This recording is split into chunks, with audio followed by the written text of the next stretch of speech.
அருளை உருவான அன்னை விஷ்ணு துர்கை திருக்கருணையாலே. இப்போ நம்ம மடத்தை சுற்றி இந்த மார்கழி மாதம் மாட வீதி சிறப்பாக நடந்தது. அந்த சமயம் என்னுடைய தாயாருடைய உடல்நிலை கொஞ்சம் சீரியஸாக இருந்ததுன்னு வச்சுங்களேன். உடனே சுவாமிகிட்ட விண்ணப்பம் வைக்கிறேன், சுவாமி இந்த மாதிரி எங்கள் அம்மா ரொம்ப கஷ்டமாக இருக்கிறாங்க, இந்த எனக்காக மார்கழி மாதம் 25 ரொம்ப சீரியஸ் ஆகிட்டாங்க, என்ன பண்ணுறதுன்னு புரியல. உடனே விண்ணப்பம் வச்சேன், பெரிய நாயகி அம்மா உடன் ஒரு அரசலீஸ்வரே என்னுடைய தாயோட உயிரை சற்று கொஞ்சம் இந்த மார்கழி முடிஞ்ச பிறகு நீங்கள் எடுத்துகிட்டு போங்க அப்படின்னு பணி விண்ணப்ப வச்சுதான் சுவாமியை. அதே மாதிரி மார்கழி முடிஞ்சு தை மாதம் காலை என்னுடைய தாயார்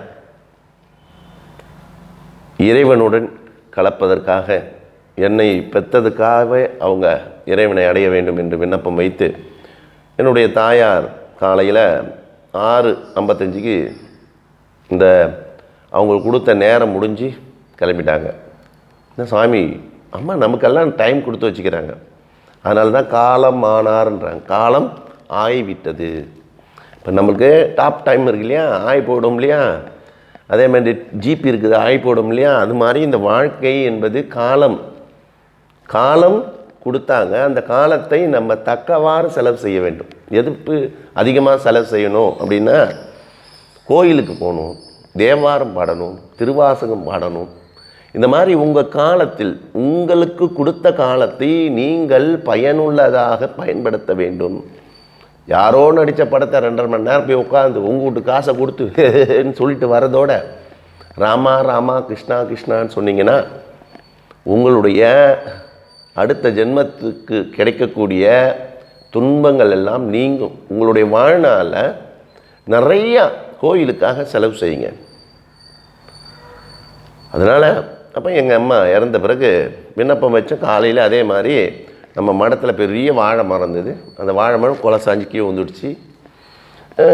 நாளை மறுநாள் 3ஆம் நாள் நான் அன்னம் சாப்பிட்றேன். மதியானம் சாப்பிட்றதுக்கு முன்னாடி நான் காக்காவுக்கு சாதம் வச்சுட்டு தான் சாப்பிடுவேன். நம்ம சாதம் வச்சுட்டு சாப்பிட்டேன். நம்ம அடியாரெல்லாம் நம்ம சாப்பாடு பரிமாறும் போது ஒரு காக்கா வந்து உட்காருது. காக்கா என்னது என்னான்னு பார்த்தேன்.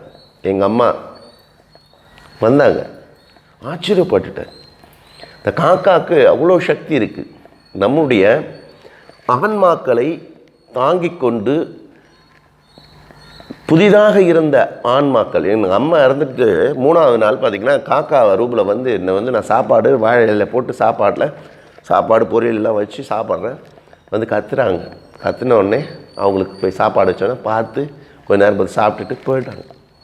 இந்த கலியுகத்திலேயே இது போல் நடக்குது.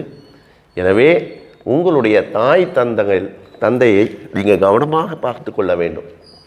நிறைய பேர் தாய் தந்தையை தாங்கவே மாட்டுறீங்க. பெண்டாட்டி தான் உத்தமம்னு சொல்லிட்டு அம்மாவை கவனிக்காமல் கடைசிட்ட இறந்த பிறகு அவங்க படம் வச்சு படையல் போட்டு ஊரெல்லாம் கூட்டு சோறு போட்டு அவங்களுக்கு சோறு போட வக்கு இல்லை. சனியனே வெளியே போ, சோறை போட்டு காலால் எட்டி வச்சே விட நான் பார்த்துக்கிறேன். நீ எத்தனை காலம் வாழ்ந்துட போகிற? எத்தனை காலம் நீங்களாம் வாழ்ந்துட போகிறீங்க? அம்மாவை யாரும் மதிக்கலை, அம்மாவுக்கு சோறு போடணும்னா நல்ல கதியே போட மாட்டான். உண்மை நான் சொல்கிறது. ஒரு வாய் எவ்வளோ 80-85 வயசு அம்மா இவ்வளோன்னு தான் சாப்பிடுவாங்க. அது சுட சுட வேலைக்கு கேட்பாங்க. அப்பேற்பட்ட அம்மாவை என்ன வாழ்ந்துட போகிறீங்க நீங்கள்? உங்கள் அம்மாவை நீ கண்கண்ட தெய்வம், ரத்தத்தை பாலாக்கி கொடுத்தா, 10 மாதம் சுமந்தா, அவளுக்கு செய்யாமல் இப்போ செத்த பிறகு படையில் போட்டு ஊரெல்லாம் கூட்டி சாப்பாடு கொடுத்தா என்ன அர்த்தம்? நியாயமா? தர்மமா? அடுக்குமா? பெத்த தாய்க்கு சோறு போடாதவங்களுக்கு தான் சொல்கிறேன் நான். உண்மை. பெத்த தாய்க்கும் பெத்த தகப்பனுக்கும் சோறு போடாமல் நல்ல கதியே போக மாட்டான். சத்தியம். இந்த காவி உடையில சொல்கிறேன். அதனால் பெத்த தாயை யாரும் கவனிக்காமல் இருக்காதீங்க. உங்களுக்கு பயங்கர சாபம். பெத்த தாய் வயிறு எரிஞ்சதுன்னு வச்சுக்கோ, நீ நல்லாவே போக மாட்ட. பெத்த தாயோடைய வயிறு எரியக்கூடாது. மாதா வயிறு எழிய வாரா ஒரு நாளும் அப்படின்னு பழமொழி இருக்குது. அம்மா வயிறு எரிஞ்சாங்கன்னு வச்சுங்க, உங்கள் வாழ்க்கையெல்லாம் துஷ்பமாக ஆகிடும். அதை புரிஞ்சுக்கின்னு அம்மா தாய் தந்தையரை இந்த கலியுகத்தில் நிறைய பேர் விட்டுடுறாங்க, விளையாட்டுன்னு நினச்சிக்கிறாங்க. உங்கள் வாழ்க்கையில் உனக்கும் முதுமை வரும், உனக்கும் இயலாமை நிலை வரும். கால் இருந்தும் நடக்க முடியாது, கண்ணு இருந்தும் பார்க்க முடியாது, கை இருந்து குடிக்க முடியாது, நடுக்கும்.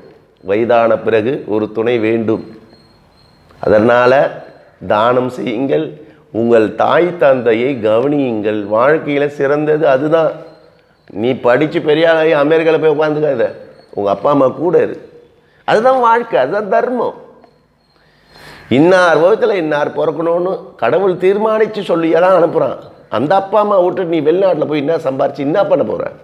அன்பு செய்யாமல், உங்கள் அப்பா அம்மாட்டே நீ அன்பு செய்யாமல் வேறு எந்த நாட்டில் போய் உட்காந்து அன்பு செய்தால் என்ன பிரயோஜனம்? எனவே தாய் தந்தையை மதியுங்கள், தாயை போற்றுங்கள். கடவுளுக்கு நிகழானவர் தான் தாய். ஒரு தாய் நினச்சா என்ன வேணால் செய்யலாம். இந்த நேரத்தில் நான் கேட்டுக்கிறது, யாரெல்லாம் எங்கள் அம்மா அடிக்கடி எனக்கு ஃபோன் பண்ணி பேசுவாங்க, தம்பி சாப்பிட்டியா? அவங்க சாப்பிடாமல் இருப்பாங்க, சாப்பிட்டியாடி அப்படின்னுவாங்க. என்ன தம்பி நாளைக்கு பிரதோஷமா, சனிக்கிழமையா, என்ன தேய்ச்சி குளிச்சியா? நல்ல அம்மா. எங்கள் அம்மா காலமாயிட்டாங்க. எனக்கு ஒன்றும் வருத்தம் இல்லை, ஏன்னா அது நடக்கிறது தானே. நானும் காலமாயிடுவேன் இல்லையா? எனக்கும் இறப்பு வரும், எனக்கும் ஒரு நாள் என்னையும் புதைப்பார்கள், ஜீவசமாதி அடைவேன். அதனால் இருக்கிற டைமை சுவாமி ஒரு நாள் காலைல கொடுத்து, நீ காலைல கொடுத்தாரு, எவ்வளோ சேவை செஞ்ச? ஒரு 10 பேர் 20 பேர் சாப்பாடு போட்டேன், ஒரு 2 வீடியோ எடுத்து போட்டேன், இதுவும் ஒரு சேவை தான். சொல்கிற திருமூலர், யாவருக்குமாம் இறைவருக்கு ஒரு பச்சிலை. கோயிலுக்கு போகும்போது ஒரு பச்சிலை எடுத்துன்னு போனால் போதும். யாவருக்குமாம் பசுவுக்கு ஒரு வாயுரை, பசுவுக்கு ஒரு கைப்பிடி கொடுக்கலாம். அதே மாதிரி யாவருக்குமாம் உண்ணும்போது ஒரு கைப்பிடி. நீ சாப்பிடும் போது 3 வேளை கண்டிப்பாக சாப்பிடுவேன். அந்த சாப்பிடும் போது ஒரு கைப்பிடி வச்சுட்டு சாப்பிடு. காக்காக்கோ, பூனைக்கோ, நாய்க்கோ, கோழிக்கோ, புறாக்கோ, சிட்டுக்குருவிக்கோ. அடுத்தது, யாவருக்குமாம் பிறருக்கு இன்னுரை தானே.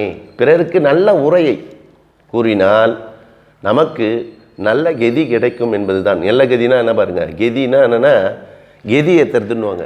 நல்ல கதி போவேடான்னுவாங்க. ஏன்டா என் பிராணனை வாங்குறேன்னுவாங்க. பிராணன் என்பது சித்தர்கள் பயன்படுத்திய சொல், கதி என்பதும் சித்தர்கள் பயன்படுத்திய சொல். எனவே தாய் தந்தையை மதிப்போம், நம் வாழ்வில் நல்லா வாழ்வோம் என்று சொல்லிக்கொண்டு நீங்கள் அனைவரும் ஆனந்தமாக இருங்கள். நல்லது நடக்கும், நல்லதே நடக்கும்.